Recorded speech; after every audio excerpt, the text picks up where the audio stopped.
no programa Arte de Viver. E hoje eu converso com Maurício Zomignani, palestrante espírita, que vem nos falar sobre seu livro Água Viva e também sobre o espiritismo, essa doutrina que tantas pessoas conhecem como religião, como ciência, enfim. Eu acho que tanto religião como ciência, eles só servem para fazer a gente viver melhor.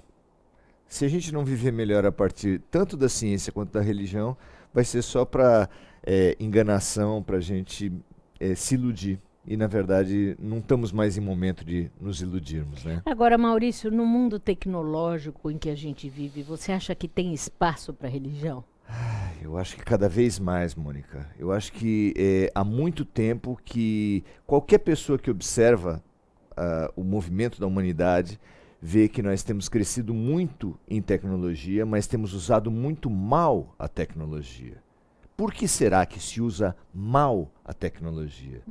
Porque o ser humano, moralmente, ainda está muito atrasado. Nós avançamos muito em ciência e em tecnologia, sabemos fazer muito bem as coisas, como se nós tivéssemos um carro muito rápido, mas não soubéssemos para onde ir. Quem sai muito rápido de carro, mas não sabe para onde ir, só vai se perder rápido. Nós precisamos, além de ter a tecnologia, saber usar a tecnologia. E esse sentido moral da vida é fundamental, é mais do que nunca imprescindível nos tempos de hoje. Agora, qual que você acha que é a importância da religião frente tanto à filosofia quanto à ciência?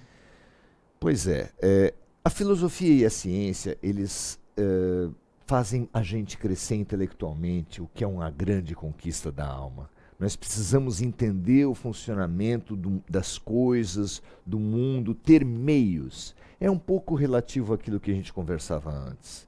Se nós tivermos meios, mas não entendermos o nosso sentimento, parece que o ser humano cresceu muito de cabeça e atrofiou o coração.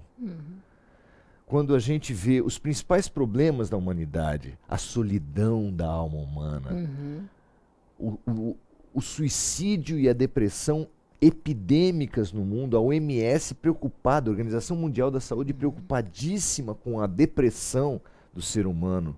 Porque, na verdade, a gente não adianta a gente só ter cabeça. A Organização Mundial de Saúde concebe saúde como completo bem-estar biopsicossocial.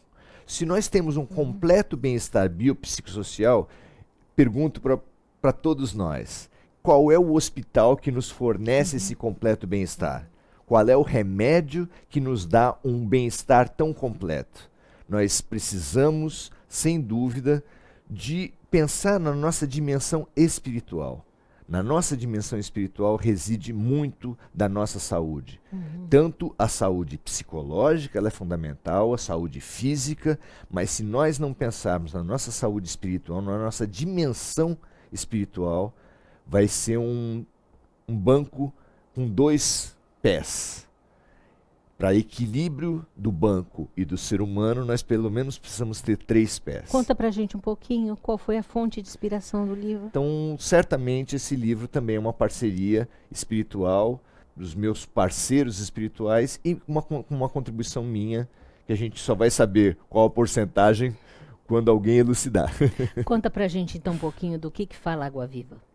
Pois a proposta do livro ela é um pouco diferente de outros livros na literatura espírita.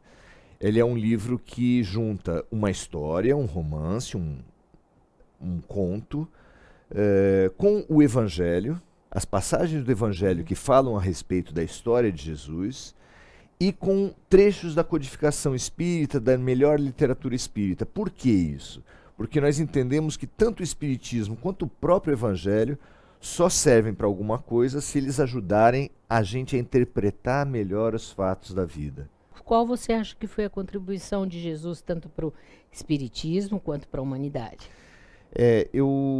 O nosso entendimento dentro do Espiritismo é que Jesus é o governador espiritual da Terra, é o grande condutor de todas as almas, mesmo dos budistas, dos maometanos. Ele tem uma série de amigos que vieram até a Terra para ensinar as mais diferentes culturas, as mais diferentes nacionalidades.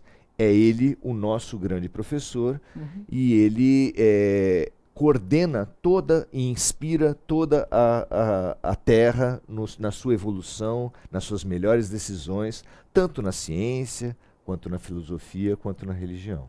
E por que você acha que é tão importante nós lembrarmos do que Jesus ensinou? Porque, infelizmente, o cristianismo acabou distorcendo tanto as palavras do Cristo.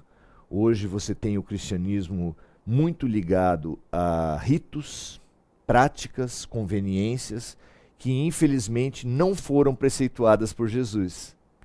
É uma tristeza que isso tenha acontecido. Com alguma ironia e com alguma amargura, nós podemos dizer que Jesus, se viesse à Terra hoje, não seria cristão. Nós precisamos lembrar por que Jesus veio à Terra e qual é a essência da mensagem cristã, que certamente nada tem a ver com batismo, casamento, extrema-unção, dízimo ou mesmo passe e palestras. A essência do pensamento cristão é o amor. Agora, qual você acha que é a relação do espiritismo com as religiões africanas? Pois é, nós todos andando por aí, a gente vê centros umbandas kardecistas, por exemplo. É comum que se use isso, e o espiritismo não inventou o espírito, não inventou a mediunidade, não inventou nem a lei de causa e efeito, que muitos conhecem como lei do karma, que é uma palavra em sânscrito que vem da Índia, né? O espiritismo veio dar uma racionalidade e uma integralidade dentro das hostes de Jesus Cristo. Então, o espiritismo vem trazer para as religiões africanas o que elas mesmas percebem pela contribuição de Kardec. É uma racionalidade, uma lógica. Tirar a necessidade dos ritos e dos preceitos e dos patuás, dos objetos e das superstições. A relação entre vivos e mortos, ela precisa ser clara, direta e racional.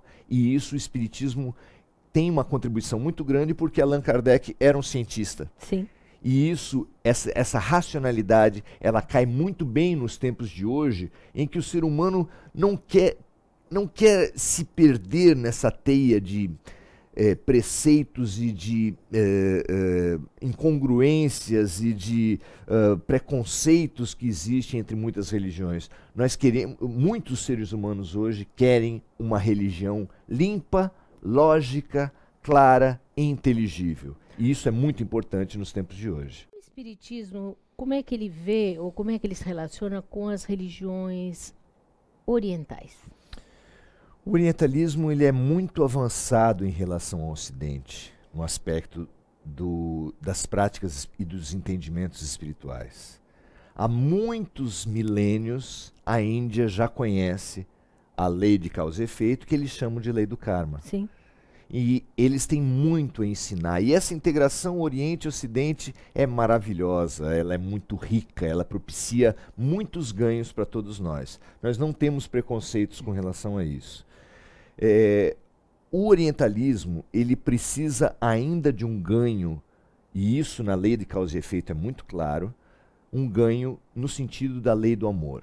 O fato de na Índia não se ter claro que a lei de causa e efeito, que a lei do karma deve ser iluminada pela lei do amor, permite que eles entendam que a encarnação vai ser feita dentro de castas. E que as castas não podem sequer se ajudar. E se comunicar, né? Nem se comunicar, nem casar umas com as outras. A solidariedade, o amor, a fraternidade, que é a coisa mais bonita que o ser humano precisa se dedicar, lá é proibida por um entendimento de conveniência, por uma pobreza humana que reduz muito a lei do karma. A solidariedade é uma pessoa que passa necessidade, que está sofrendo, ela é vista com maus olhos. Por quê? Porque se está sofrendo é a vontade de Deus e ninguém pode ir contra a vontade de Deus. Não, a vontade de Deus é que nós aprendamos a amar. E quando qualquer pessoa que sofre é um convite para o amor, é um convite à solidariedade. Que nós precisamos buscar formas de aceitação. Como é que Deus, ele quer essencialmente o amor. Se a dor entrou na vida da gente, é pela nossa teimosia, pela nossa dificuldade em acordar. Sim. Não tenho dúvidas a respeito da importância do amor como para a nossa evolução. A dor vem como um chamamento para o amor. Você acha que o Espiritismo ajuda concretamente as pessoas? Sem dúvida.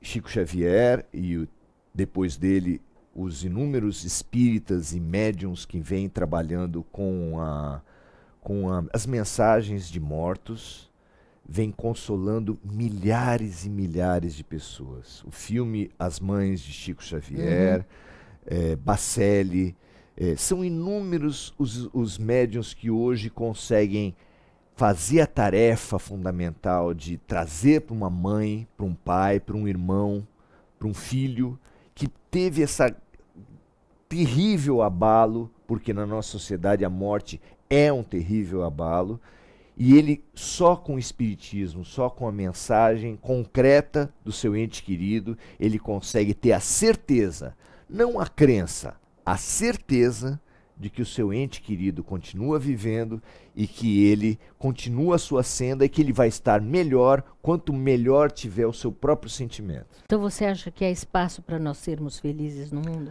Sem dúvida. Nós precisamos encontrar esse espaço. Ainda não será a felicidade plena, porque o ser humano, nós todos, sendo imperfeitos, ainda não temos essa possibilidade da felicidade plena.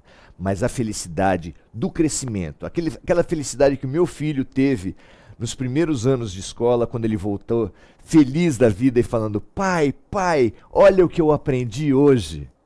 A nossa felicidade não é a felicidade da realização plena, da pureza espiritual, mas é a felicidade de crescer, a felicidade de aprender. E essa felicidade está sim ao nosso alcance, ao alcance de todas as pessoas que tiverem boa vontade. Onde encontra o seu livro? Hoje ele está na Pingo de Luz. Na Pingo de Luz ele tem nossos parceiros sempre atuantes. Que fica ali na Marechal Deodoro, ali, né? Isso, ali pertinho da Praça Independência, no Gonzaga. E também nós temos feito em todas as palestras, que a gente tem um hall de palestras, que a gente atua sempre divulgando essas palestras no Facebook pelo nosso nome, e também por e-mail, por todas as pessoas que nos procuram. Mensagem final para o nosso telespectador. Pois é, a nossa mensagem tem que ser de um tempo de apreensão. Nós vivemos num tempo de apreensão. Nós temos a sensação de que a vida anda rápido demais. Nós temos a sensação de que as coisas terríveis acontecem. Santos acabou de sair de um tempo de um incêndio que causou e causa ainda muita apreensão para todos nós. Nós precisamos aprender a fazer do limão uma limonada. Nós precisamos aprender a entender que Deus opera nas nossas vidas através das dificuldades, porque nós somos seres muito sonolentos. E quando alguém tenta acordar alguém que é muito sonolento, ele tem muita dificuldade. Ele começa pelo amor, pela tranquilidade. Amorzinho, está na hora de acordar. Se não consegue, na terceira, na quarta vez, ele já precisa chamar com mais ênfase. Como nós somos muito teimosos, a ênfase da vida, a ênfase de Deus tem sido muito grande. Mas não briguemos com o chamamento enfático. Aceitemos e acordemos finalmente. Muito obrigada, Maurício. Eu que agradeço, Mônica. Um prazer. E você não deixe de acessar o www.monicadelimazevedo.psc.br. Até o próximo Arte de Viver.